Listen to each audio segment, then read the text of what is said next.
When you go into a forest, there are three kinds of things in the forest. There are the things that are obviously there, things that are obviously not there, and then there are things that are there but they're not so obvious. With the obvious things, no matter what you're looking for, no matter how you're looking, you're going to see them. Like the trees. The trees are everywhere. With things that are not there, like, say, a black hole, no matter what you're looking for, no matter how you're looking, you're not going to find it.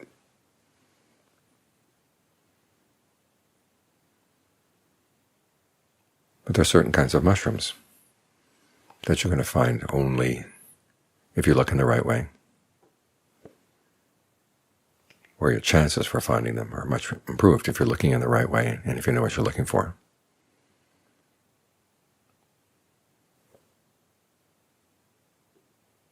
This is a good image to keep in mind, because what we're looking for in terms of getting the mind to settle down in concentration and taking that concentration even further belongs to that third category.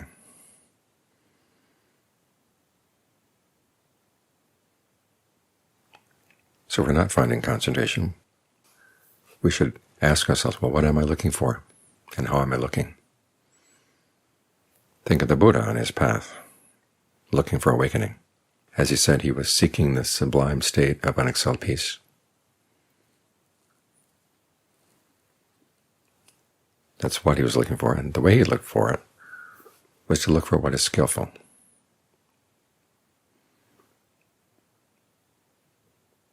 In other words, he was assuming the principle of cause and effect, and the important causes were in his mind, coming from inside, his own actions.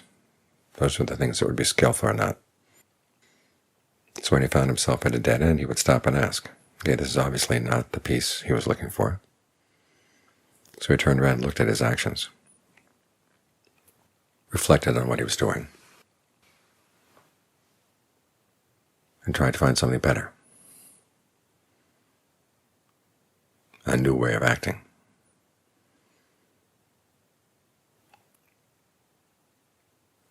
So when your meditation is not going well, it doesn't help much to blame things outside. There are circumstances that make it difficult, but sometimes we can get obsessed. Things are good enough, and yet they're not good enough for us. We kind of get obsessed about what someone else is doing, noises, this, that, or the other thing outside. But it's really beside the point. You have to keep looking back inside, inside.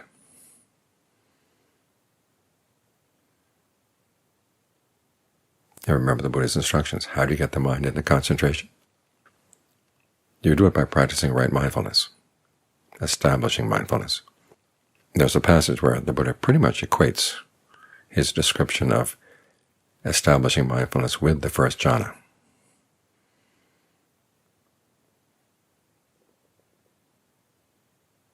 He describes the basic formula for right mindfulness. And then once the mind is settled in, then he says to be focused on, say, the body in and of itself, but don't think any thoughts related to the body. In other words, you drop directed thought and evaluation.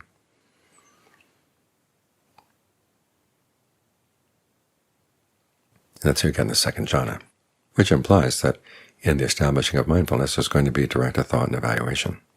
And that's not described in the formula. But Ajaan Lee was reflective enough, and this shows that he was going about things in the right way, doing the concentration and reflecting on it, reflecting on his own actions. And he saw that those pieces of the formula, keeping the mind focused on something in and of itself, putting aside greed and distressful preference to the world, being ardent, alert, and mindful, those were equivalent to the different factors of the first jhana.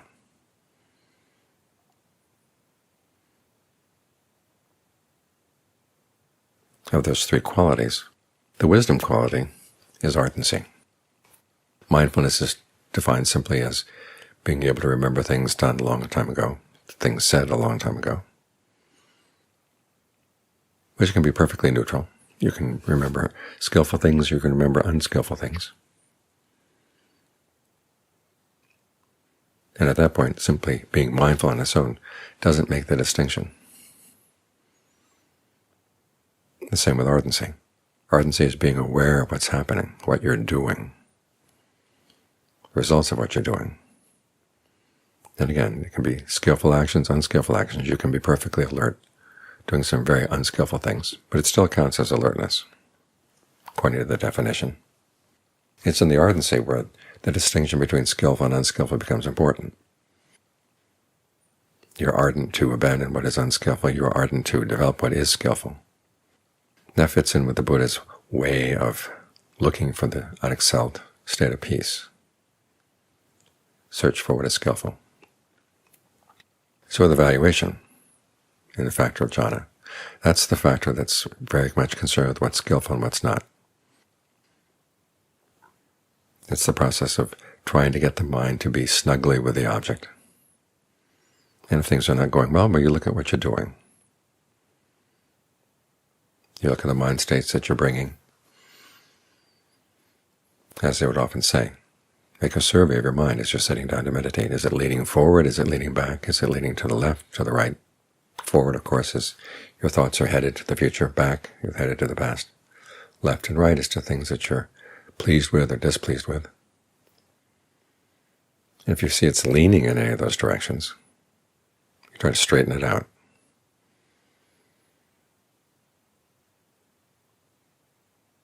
There's an implication here in Thai you may not get in English, which is the word leaning in Thai is related to the word for bias, akati. Your mind is headed in the wrong direction, biased towards what it likes, biased against what it doesn't like, biased because of fear, biased because of delusion. You try to straighten these things out. You think in ways and straighten them out. This is all part of evaluation. Then you look at the breath. This is where John Lee gives lots of recommendations for evaluating the length of the breath, the quality of the breath, evaluating once you get a sense of pleasure out of the breath, how you can make the most of it, spreading it through the body, evaluating how you can maintain that full body awareness. This is in line with the passage in the canon where you're spreading feelings of rapture and pleasure throughout the body. And of course you're directing your thoughts to the breath, to the state of the mind, as you evaluate them. So this engages ardency, alertness, mindfulness, all together.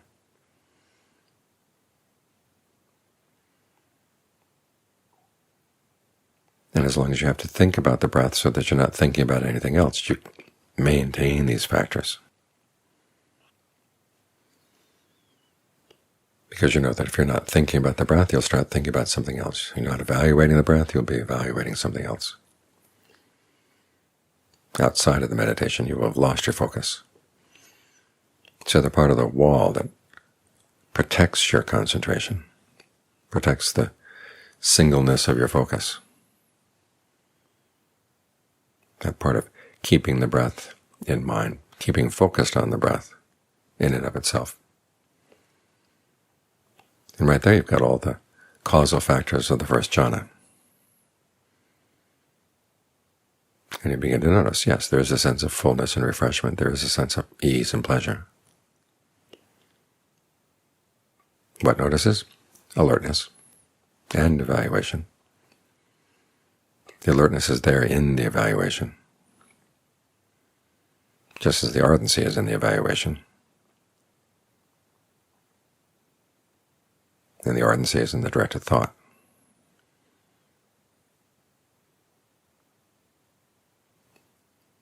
But as you keep observing what's going on, you begin to notice that you don't have to think so much about the breath. You don't have to evaluate it so much. Everything is going well inside. You've got everything saturated with a sense of well-being. There may be little pains here and there, but the predominant sensation throughout the body is one of ease, fullness, refreshment.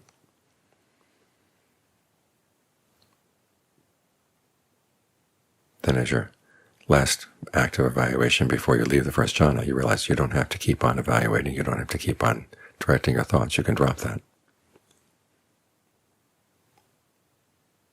You're just there, one with the breath, one with the whole body. Awareness filling the body, breath filling the body. And you're mindful to maintain that. But this doesn't mean that alertness and ardency go away. They just change their roles. Now the ardency is to be fully focused, maintain that sense of center but broad awareness, without gap. And the alertness keeps watch.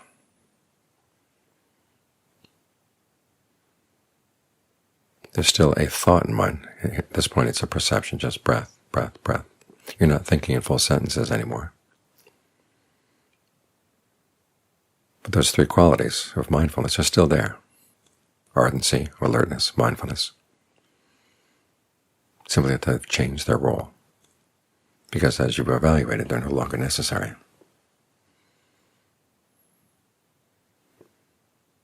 Now, if you find yourself slipping out of that focus, you may have to go back to evaluate the breath again.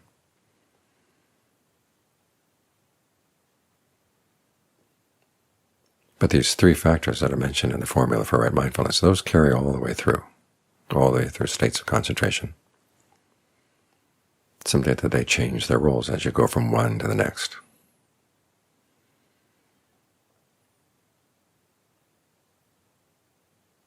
So when we're being mindful, it's not simply a matter of being aware of whatever's happening. We're directing things toward an unexcelled state of peace. Even though concentration itself is not that state of peace, it's the path there.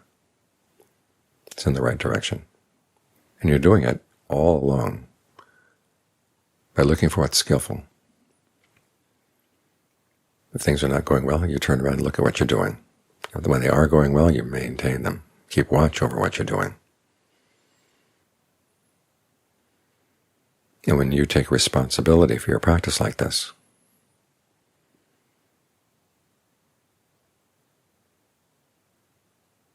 that's when you're going to get to see things that are not so obvious.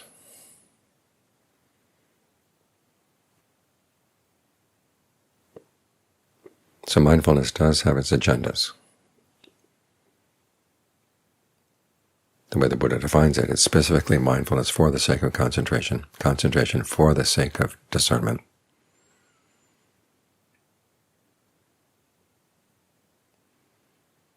Discernment for the sake of release.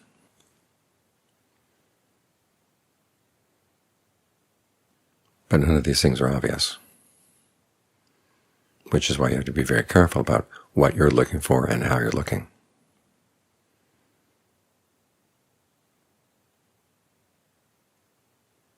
And if you follow the Buddha's example,